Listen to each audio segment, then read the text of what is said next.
smartwatch on because I'm notoriously a waffler. Adam, start waving at me if I drag on, please. Okay, so I need to start by a little bit of a disclaimer because actually the two ladies who have done most of the work and the blood, sweat and tears on all of what I'm about to talk to you about aren't here because they're delivering an event for the Children's University today elsewhere in the city. So I'm here talking about it, but I do feel a little bit like I'm stealing their thunder.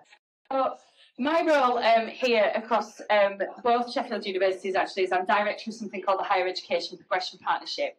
We've existed for about 13 years and we do outreach and IAG across the whole, predominantly secondary phase, across the South Yorkshire and North East Derbyshire regions. My colleagues who run South Yorkshire Children's University, they also work on a partnership. I guess you can see where this is going. They work on a partnership that initially was actually just Sheffield Hallam University and was the brainchild of what was South Yorkshire Futures, which is now the Place and Civic team, which was actually to harness the power of collaboration to bring Children's University across the full region. Now, for those of you who don't know what Children's University is, it's about providing accreditation for activity that takes place beyond the curriculum and outside of the classroom. And so there was a Children's University in Sheffield and there was one in Doncaster. Didn't really talk to each other very much. Wasn't one in Rotherham, wasn't one in Barnsley. So Sheffield Hallam invested in providing an umbrella organisation to bring further Children's University centres to the region, and they have successfully done that. We now have full coverage in all 4 regions in Sheffield, Rotherham, Barnsley and Doncaster. I nearly forgot one then. And so what has happened with that through the kind of the power of collaboration is that since 2018, obviously with a pandemic in the middle as well, there has been a very kind of humpy road of getting to the point of where we are now. But actually, 2 years ago, the University of Sheffield offered to invest into this as well for it to become a true collaboration, which is where I come in. And what we did was we looked at the value we could add here as a collaborative partnership and why really we are a match made in heaven. So what happened initially was Children's University have obviously got all of the contact with the Key Stage 1 and Key Stage 2 learners. We as HEP pick up with Key Stage 4 and 5 learners, and we weren't really talking to each other. So the first benefit of this collaboration is to be able to tell that story of place and of progress throughout the South Yorkshire region through our collaboration together. So that's the first thing that we did. The second thing that we did, which, as I say, if my slides were there, I would be able to demonstrate to you a little bit more visually than just me waffling on, is that actually there is evidence to suggest that participation in Children's University improves a whole host of outcomes for young people and their families. There was a national evidence trial that the EEF did a few years ago that actually found that children who participate in enrichment activity beyond the curriculum make an additional 2 months progress in maths and literacy compared to their peers who do.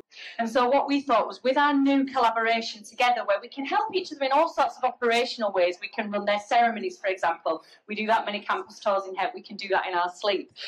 We can talk to the learners as if we're one and get that story going. But actually the real kind of place that we could add value here in terms of learning is to be able to understand what the regional impact of Children's University is. And so from Sheffield Children's University, which exists in the local authority, they are able to do, you've got a sort of a natural control group. So you will always have learners who participate in Children's University and learners who don't for a variety of reasons. And so what they are able to do is they are able to compare those 2 cohorts. And again, if I have my slides, there is a real quite stark, in some cases, contrast between the outcomes of young people who take part in Children's University and those who don't. So taking what we know locally from Sheffield University and nationally from what we know from the EEF trial, we thought that actually a way that we can add value to our place as the 2 universities, as working together as South Yorkshire Children's University, is we can truly start to understand if there is a regional impact on a whole host of metrics here, so that we can begin to tell that story and make it as if it's not a nice to have. Enrichment is at the core of the curriculum. Enrichment is at the core of achievement, attainment, attendance. So we're using the data that we get from local authorities, which we anonymise at source. So Sheffield and Rotherham give every learner a unique identifier so that we can then track them and we can compare them to the value we're able to add. We've gone through ethics approval for a baseline and annual survey, so we're going to be talking to learners and their teachers about their attitude to learning, their knowledge of skills. We both map to Skills Builder, so we're largely using the Skills Builder framework to do this. So we can talk about their knowledge of the skills that they're using, their confidence in those skills, but also things like careers literacy and the understanding of careers that are out there, because I will die on the hill that there is no problem with the aspiration of young people in South Yorkshire. There is a problem with the ability to realise those aspirations. And what we can actually show through the participation in Children's University is that those things from our work we've done in Sheffield, those things do.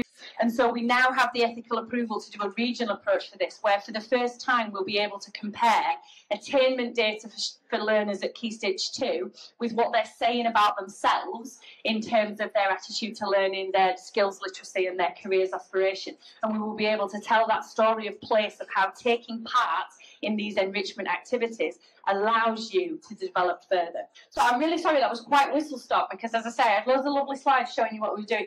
So we've got a video telling you all of this on the website. I've got a stall over there that talks about what we're doing. I've got some examples of the baseline and some examples of our fabulous project in a box as well. So give me a shout if you need anything. I'm here today and tomorrow. Thank you. Any questions?